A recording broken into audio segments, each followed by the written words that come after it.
Bueno, vamos a contarte que liberaron a 6 acusados en lo que se denomina la causa de los sanadores egipcios. Te contábamos desde el primer día este enclave que había en la zona de Tras las Sierras con esta persona que se hacía llamar Sep Tepi, que ofrecía sanación por cultos egipcios. Claro, a cambio cobraba un dineral para darte cursos, para enseñarte, para venderte cosas y para llevarte incluso a conocer las pirámides.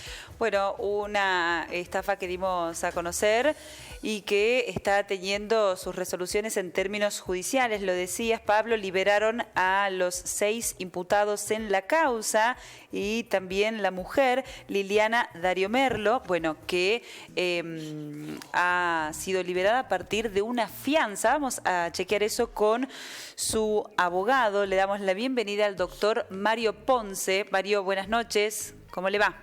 Hola, buenas noches. ¿Qué tal? ¿Cómo le va? Bien, un gusto saludarlo, doctor. Bueno, el debate nos corroborará usted, bueno, en el que se vio envuelto el juez federal Baca Narvaja, es si estas personas eran víctimas o, en algún sentido, socios de esta persona que hoy está imputada por este tipo de estafa, ¿no?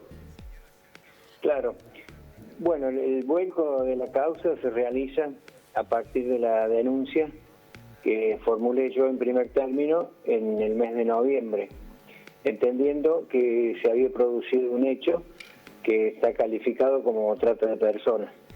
Es decir, había una cooptación por parte del maestro sanador, este señor Aparicio, que se hacía llamar Sahu Arimerek, y a partir de la conformación de una academia de enseñanza de terapias alternativas egipcias, había captado un número importante de personas sobre las cuales ejercía un dominio absoluto, había anulado totalmente su posibilidad o las posibilidades de estas personas de manejarse por sí mismas prácticamente. En pocas palabras, lo había aplicado sobre ellos lo que hacen estas sectas que tanta difusión tienen, sobre todo en este momento. En noviembre, como le decía, yo realicé esta denuncia entendiendo que en el marco de esa secta se había producido el delito de trata de personas, donde una de las víctimas era Liliana Dario Merlo, que es mi defendida, más otras personas que, entiendo yo, injustamente habían sido detenidas y acusadas de asociación ilícita, estafa y ejercicio ilegal de la psicología. Esta denuncia tuvo recepción favorable por parte del juez federal número 3 de acá de la ciudad de Córdoba. El delito de trata es un delito de competencia federal y es así como pidió la causa, pidió la inhibitoria de la fiscal de instrucción de Curarrochero, que había llevado el expediente hasta ese momento. Se sumaron a ello 2 denuncias más de otros colegas, defensores de otras personas que habían sido detenidas, en un total de 11 personas detenidas, y la denuncia se realizó en contra de Aparicio y su mujer, y su hijo, que está libre. Recién en marzo, después de un largo cabildeo, la causa vino acá a la justicia federal, entendiendo que se había consumado el delito de trata, y finalmente el juez federal se ha abocado al tratamiento de la causa. En el día de hoy le ha otorgado la excarcelación a Liliana Dario Merlo y a otras personas más,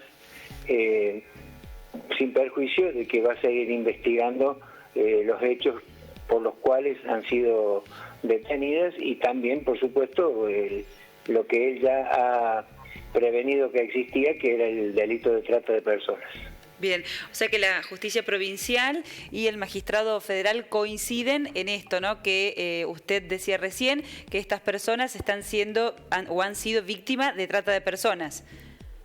Bueno, en eso la que coincidió con el juez federal fue el juez de control de la ciudad de Curarrochero. La fiscal, que es quien instruyó esta causa y que creo yo que imprudentemente recluyó en la cárcel a todas estas personas inocentes, se opuso a esta remisión de la causa a Córdoba. El juez de control nos dio la razón, de algún modo, en la denuncia que se había formulado, al pedido de inhibitoria del juez federal, y el juez de control fue el que decidió que esta causa se tramite acá en los tribunales federales. Le pido, doctor, sí, brevemente, como para que la gente entienda más allá de los avatares finos de la justicia, me parece que es más interesante, ¿sobre qué se basa la cuestión esta de la trata de personas? ¿Qué es lo que esgrimen para justificar esto? Bueno, ¿por qué trata?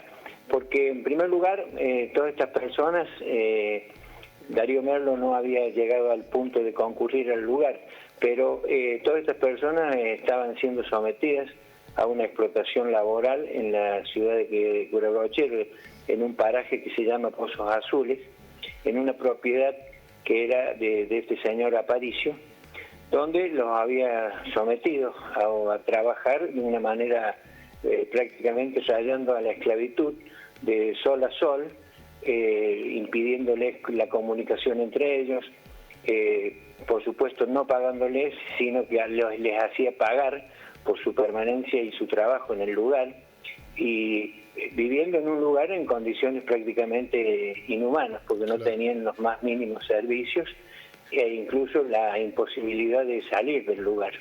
Coincidió todo esto con el transcurso de la pandemia también, que colaboró para que este personaje llevara a cabo ese plan siniestro de explotación laboral, que se suma a la reducción a servidumbre, que es el otro aspecto que yo entiendo donde que contribuye a que este delito se cometa. Es decir, estas personas estaban sometidas de tal modo que carecían de voluntad propia, y todo lo que hacían, lo hacían en función de la orden del maestro.